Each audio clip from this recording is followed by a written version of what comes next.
Les jeunes conducteurs sont souvent décriés et il est vrai qu'ils sont surreprésentés dans les accidents de roulage. Voilà pourquoi l'IBSR prend différentes initiatives à leur égard. Voyons un peu de quoi il s'agit. L'IBSR a développé une espèce de plateforme sur Internet. Pour y avoir accès, il faut aller sur le site go40.be. C'est quoi cette plateforme? Ça permet aux jeunes de participer activement à l'amélioration de la sécurité routière. Donc concrètement, en postant des photos qui montrent par exemple que le jeune a bobé, qu'il a mis des feux sur son vélo avant de sortir dans la pénombre. Il va recevoir des badges.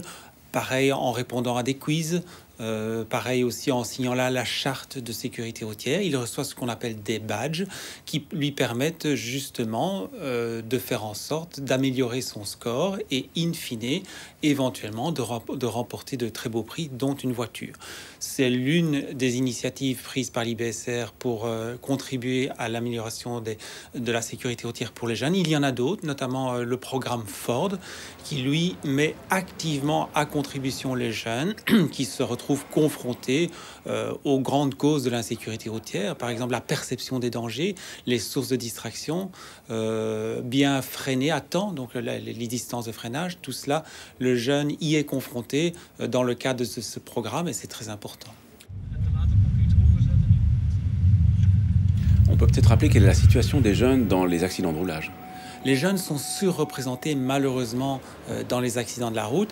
Globalement, ils représentent 8 à 9% de la population, mais sont impliqués dans 24 à 25% des accidents, donc 3 fois plus que ce qu'ils ne devraient être.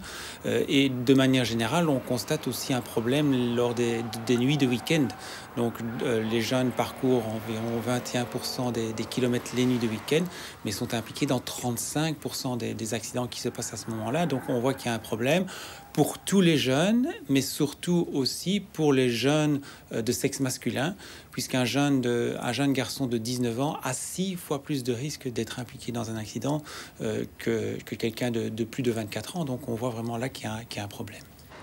Être jeune n'est pas une tare, mais cela signifie clairement que l'on manque d'expérience pour appréhender convenablement toutes les situations que l'on peut rencontrer sur la route. C'est pour cette raison qu'un jeune conducteur doit faire preuve de plus de prudence qu'un autre et doit aussi ne rater aucune occasion d'améliorer ses connaissances et son expérience de la route. À la question de la semaine dernière, il fallait répondre qu'en cas de brouillard très dense, j'allume mes feux de brouillard et j'adapte ma vitesse. À gagner cette semaine, une enceinte portable Bluetooth Lenco. La question, un utilisateur de roller qui roule plus vite qu'à l'allure du pas, roule sur la piste cyclable ou à défaut sur le bord droit de la chaussée, roule sur le trottoir en faisant attention aux piétons ou ne peut rouler nulle part sur l'ensemble de la voie publique. Soit vous téléphonez au 0905 56 493, soit vous envoyez un SMS au 6020 en tapant contact 1, 2 ou 3 et vos coordonnées complètes. L'IBSR et Bruxelles Mobilité viennent de produire un set pour les enfants piétons à partir de 5 ans jusqu'à 8 ans.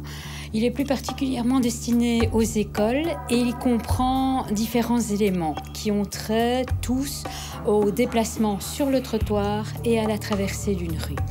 Donc en gros, il y a 13 conseils qui sont développés via 13 mini-posters et via une maquette que les enfants peuvent utiliser de manière à reproduire en 3 dimensions ce qu'ils ont appris sur les posters. Cela est accompagné également d'une brochure à destination des enseignants pour expliquer les différentes pistes d'exploitation pour une utilisation optimale de ce set. À la semaine prochaine et d'ici là, bonne route!